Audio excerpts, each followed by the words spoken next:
Hello बच्चों, ये YouTube channel का नया वीडियो लेक्चर है, पहला वीडियो लेक्चर है। और इस यूट्यूब चैनल में हम लोग फिजिक्स को पढ़ेंगे, क्लास 11th की फिजिक्स, क्लास 12th की जेई और नेट लेवल में पढ़ेंगे। और टॉपिक वाइज जो पुरानी एनसीईआरटी बुक है उसके चैप्टर, सभी चैप्टर टॉपिक वाइज सीक्वेंस में पढ़ेंगे। आज ये पहला वीडियो लेक्चर है इस चैनल के लिए। और इस वीडियो लेक्चर में हम लोग मोशन को पढ़ेंगे, motion in a straight line को पढ़ेंगे और समझेंगे कि कोई भी बॉडी रेस्ट पर है तो कैसे डिफाइन करेंगे, कैसे पहचानेंगे कि रेस्ट पर है या मोशन पर है, तो कैसे पहचानेंगे कि ये मोशन पर है। फ्रेम ऑफ रेफरेंस के बेस में हम कैसे पहचानेंगे कि ये बॉडी रेस्ट पर है या मोशन पर है, रिलेटिव मोशन क्या होता है, एब्सोल्यूट मोशन क्या होता है, इन सभी बातों पर चर्चा करेंगे। तो सबसे पहले हम लोग अपना चैप्टर समझेंगे, motion along the straight line, और फिर इसके बाद हम समझेंगे रेस्ट और मोशन का कंसेप्ट, फ्रेम ऑफ रेफरेंस, और फिर इसके बाद डिस्टेंस एंड डिस्प्लेसमेंट। इसके अगले वीडियो लेक्चर में हम लोग वेलोसिटी, स्पीड, एक्सेलरेशन को पढ़ेंगे, इक्वेशन ऑफ मोशन पढ़ेंगे और इसकी एप्लीकेशन पढ़ेंगे। साथ साथ थ्योरी के साथ साथ इसके न्यूमेरिकल भी पढ़ेंगे, और जो फार्मूला है, जो कंसेप्ट है, ग्राफ है, उन सभी प्रॉपर्टी को सीक्वेंस में लगातार पढ़ते रहेंगे। चलो स्टार्ट करते हैं हम लोग। Motion along the straight line mean linear motion. Linear motion देखिए, लीनियर मोशन को समझना या मोशन को समझना, पहले हम समझते हैं कि मोशन क्या होता है, रेस्ट क्या होता है, कैसे हम पहचानेंगे कि ये बॉडी रेस्ट पर है। और रेस्ट पर है तो किस फ्रेम के लिए रेस्ट पर है, या मोशन पर है तो किस फ्रेम के लिए मोशन पर है, समझते हैं। Concept of rest and motion,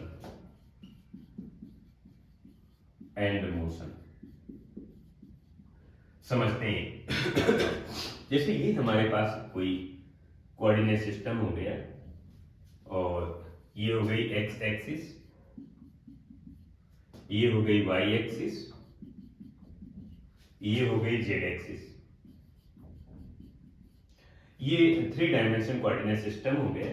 और यहां पर जो कोऑर्डिनेट है 0 0 0, बिकॉज ये ओरिजिन है, यहां पर कोऑर्डिनेट 0 0 0 हो गए।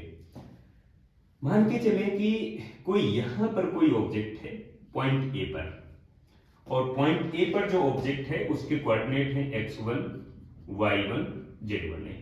ये कोऑर्डिनेट t1 टाइम पर है। अब समझते हैं कि अगर किसी भी बॉडी के कोऑर्डिनेट टाइम के रिस्पेक्ट में चेंज हो रहे हैं, अगर किसी भी बॉडी के, किसी भी ऑब्जेक्ट के, किसी भी मटेरियल के जो कोऑर्डिनेट हैं, अगर वो टाइम के रिस्पेक्ट में चेंज हो रहे हैं, तो बॉडी, वो ऑब्जेक्ट मोशन पर है। अगर उसके कोऑर्डिनेट टाइम के रिस्पेक्ट में नहीं चेंज हो रहे हैं तो बॉडी रेस्ट पर है। अगर चेंज हो रहे हैं कोऑर्डिनेट तो मोशन पर है, अगर नहीं चेंज हो रहे हैं तो वो रेस्ट पर है। If coordinate of the body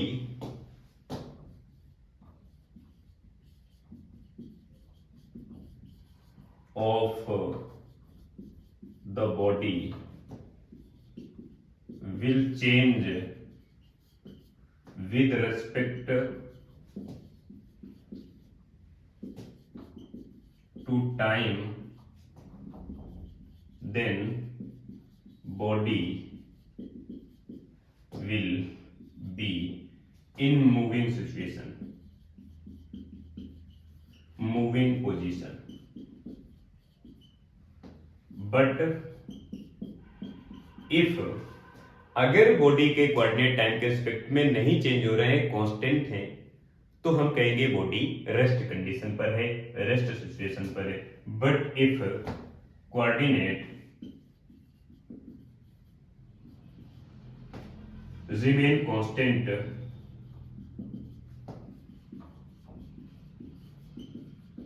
with respect to time,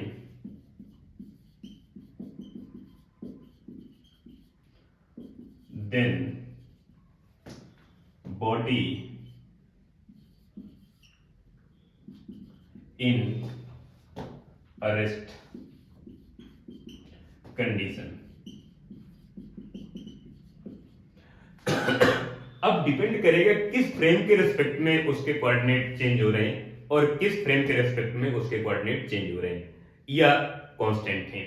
ये भी डिपेंड करता है कि बॉडी किस जगह पर है, बॉडी किस फ्रेम पर है और हम उस बॉडी को किस फ्रेम से देख रहे हैं। माने हम का मतलब ऑब्जर्वर है और बॉडी किस फ्रेम पर है और जिस फ्रेम पर बॉडी है उस फ्रेम को हम देखेंगे जिस फ्रेम पर बॉडी है। तो ये भी डिपेंड करता है कि हम किस फ्रेम से बॉडी को देख रहे हैं और बॉडी किस फ्रेम पर है, इसलिए हम बॉडी के रेस्ट और मोशन को समझने के लिए फ्रेम को भी समझेंगे। जैसे मैं कहता हूं कि ये हमारे पास एक 3 डायमेंशनल कोऑर्डिनेट सिस्टम हो गया और पॉइंट ए पर कोई बॉडी है जिसके coordinate x1, y1 and z1 है, t1 टाइम पर है। बट अगर मैं कहूं कि टाइम चेंज हो गया, टाइम t1 से t2 हो गया, t2 से t3 हो गया, t3 से t4 हो गया, टाइम चेंज हो रहा है बट कोऑर्डिनेट नहीं चेंज हो रहे हैं। कोऑर्डिनेट इस फ्रेम के रिस्पेक्ट में नहीं चेंज हो रहे हैं, किसी दूसरे फ्रेम के रिस्पेक्ट में चेंज हो सकते हैं। तो जब टाइम चेंज हो रहा है बट कोऑर्डिनेट नहीं चेंज हो रहे हैं तो मैं कहूंगा कि ये बॉडी इस फ्रेम के रिस्पेक्ट में रेस्ट में है। बट यही बॉडी किसी दूसरे फ्रेम के रिस्पेक्ट में मोशन में हो सकती है, ये भी ध्यान समझना है। ये बॉडी इस फ्रेम के रिस्पेक्ट में रेस्ट पर है लेकिन यही बॉडी किसी दूसरे फ्रेम के रिस्पेक्ट में मोशन पर हो सकती है और उस फ्रेम के रिस्पेक्ट में इसके कोऑर्डिनेट चेंज हो सकते हैं। Suppose that t1, t2, t3 की वैल्यू अगर हम लिखें, सपोज दैट 10:10 10 सेकंड, 10:10 20 सेकंड हो गया, टाइम चेंज हो गया। इसी तरह से 10:10 30 सेकंड, फिर 40 सेकंड, तो टाइम चेंज हो रहा है बट कोऑर्डिनेट नहीं चेंज हो रहे हैं। इसलिए मैं कहूंगा कि ये बॉडी जो पॉइंट ए पर है इसके कोऑर्डिनेट कांस्टेंट हैं, टाइम चेंज हो रहा है, इस फ्रेम के रिस्पेक्ट में टाइम चेंज हो रहा है बट कोऑर्डिनेट नहीं चेंज हो रहे हैं, तो मैं कहूंगा कि ये बॉडी इस फ्रेम के रिस्पेक्ट में रेस्ट पर है। बट अगर मैं कहूं कि अभी जो बॉडी पॉइंट ए पर है वही बॉडी पॉइंट बी पर पहुंच गई और यहां पर कोऑर्डिनेट हो गए x2, y2, z2, t2 time पर, टाइम चेंज हो गया। टाइम पहले इतना था फिर ये टाइम हो गया, बॉडी के कोऑर्डिनेट चेंज हो गए, टाइम भी चेंज हो गए, तो मैं कहूंगा कि ये बॉडी जो पहले पॉइंट ए पर थी अब वो पॉइंट बी पर पहुंची, अब ये मूविंग सिचुएशन पर हो गई इस फ्रेम के लिए। तो डिपेंड करता है कि ऑब्जर्वर कहां है और ऑब्जेक्ट कहां है, कहां से ऑब्जर्वर उस ऑब्जेक्ट को सीन कर रहा है। इस हिसाब से हम ये डिफाइन करेंगे, पहचान कर पाएंगे कि ये बॉडी रेस्ट पर है या मोशन पर है। तो इसको हटाते हैं और एक नया डायग्राम बनाते हैं और फिर उससे हम रेस्ट और मोशन को और क्लियर से समझते हैं। जैसे ये मैं कहता हूं कि ये कोई पाथ हो गया और यहां पर एक कोई पेड़ है, ये पेड़ है और यहां पर एक ये लड़का है, यहां पर एक गाड़ी है, गाड़ी में ड्राइवर है और ड्राइवर गाड़ी चला रहा है। गाड़ी सपोज दैट इधर जा रही है 10 मीटर पर सेकेंड की स्पीड से, ये ड्राइवर है और ये ड्राइवर गाड़ी चला रहा है। यहां पर दो लोग हैं इस गाड़ी पर, एक ये, इसका नाम है ए, इसका नाम है बी, इसका नाम है सी, ड्राइवर का नाम है डी। अब समझते हैं, बी, सी और डी का फ्रेम एक है, ये वैन है, ये तीनों वैन के फ्रेम पर हैं और ये आदमी ग्राउंड फ्रेम पर है। अब ए आदमी जब सीन करता है ट्री को, पेड़ को, तो ए को लगता है कि पेड़ रेस्ट पर है। बी, सी, डी जब सीन करते हैं, देखते हैं तो इन तीनों को लगता है कि ये पेड़ मोशन पर है। बट सच बात है कि पेड़ रेस्ट पर है, ये तीनों मोशन कर रहे हैं, ये मोशन नहीं कर रहे, वैन मोशन कर रहे हैं, ये वैन पर रेस्ट पर है। लेकिन ग्राउंड में खड़े हुए आदमी को लगता है कि बी, सी, डी ये तीनों जा रहे हैं, ये मूविंग सिचुएशन पर है। लेकिन बी जब सी को देखता है तो बी के लिए सी रेस्ट पर है, बी के लिए डी रेस्ट पर है, लेकिन ए के लिए बी, सी, डी ये तीनों मूविंग सिचुएशन पर है, ये तीनों मोशन पर है।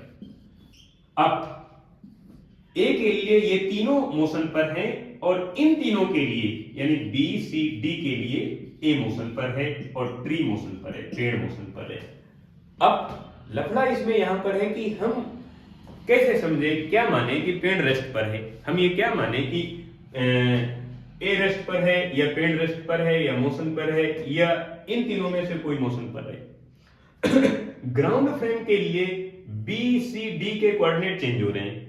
ग्राउंड फ्रेम के लिए बी सी डी के जो कोऑर्डिनेट है वो चेंज हो रहे हैं। आप ठीक समझो जरा, ग्राउंड फ्रेम के लिए यानी ए के लिए, ए के रेस्पेक्ट में बी सी डी के कोऑर्डिनेट चेंज हो रहे हैं, बट बी के लिए सी के कोऑर्डिनेट नहीं चेंज हो रहे हैं, सी के लिए डी के कोऑर्डिनेट नहीं चेंज हो रहे हैं, डी के लिए बी और सी के कोऑर्डिनेट नहीं चेंज हो रहे हैं, लेकिन ए के लिए ए बी सी के कोऑर्डिनेट चेंज हो रहे हैं, ए के लिए बी सी डी के कोऑर्डिनेट चेंज हो रहे हैं और इन तीनों के लिए ए के कोऑर्डिनेट चेंज हो रहे हैं, क्योंकि ये तीनों इधर जा रहे हैं, पेड़ से डिस्टेंस बना रहे हैं, पेड़ से दूर जा रहे हैं, तो इनके लिए इसके कोऑर्डिनेट चेंज हो रहे हैं और इसके लिए इसके कोऑर्डिनेट चेंज हो रहे हैं। अब ये हमें समझना है कि कौन रेस्ट पर है। रेस्ट पर ये है इस फ्रेम के लिए, वैन के फ्रेम के लिए ये तीनों रेस्ट पर है, लेकिन ग्राउंड फ्रेम के लिए तीनों मोशन पर है। अगर हम वैन के फ्रेम से देखेंगे पेड़ को तो हमें लगेगा कि पेड़ मोशन पर है, लेकिन अगर ग्राउंड से पेड़ को देखेंगे तो हमें लगेगा कि पेड़ रेस्ट पर है। तो ये डिपेंड करता है कि हम किसी भी ऑब्जेक्ट को कहां से सीन कर रहे हैं, उसके रेस्पेक्ट में हम ये पहचानेंगे कि वो बॉडी रेस्ट पर है या मोशन पर है। ये समझ जाना है कि यहां पर जितनी भी बॉडीज हैं, चाहे वो अर्थ हो या मून हो, कोई सैटेलाइट हो, प्लैनेट्स हो, कोई स्टार हो, गैलेक्सी हो, वैन हो, ट्रेन हो, कुछ भी हो, वो ना रेस्ट पर है ना मोशन पर है। ऐसा मानो कि सभी रेस्ट पर हैं, ये सभी मोशन पर है, नहीं, सभी बॉडी मोशन पर है।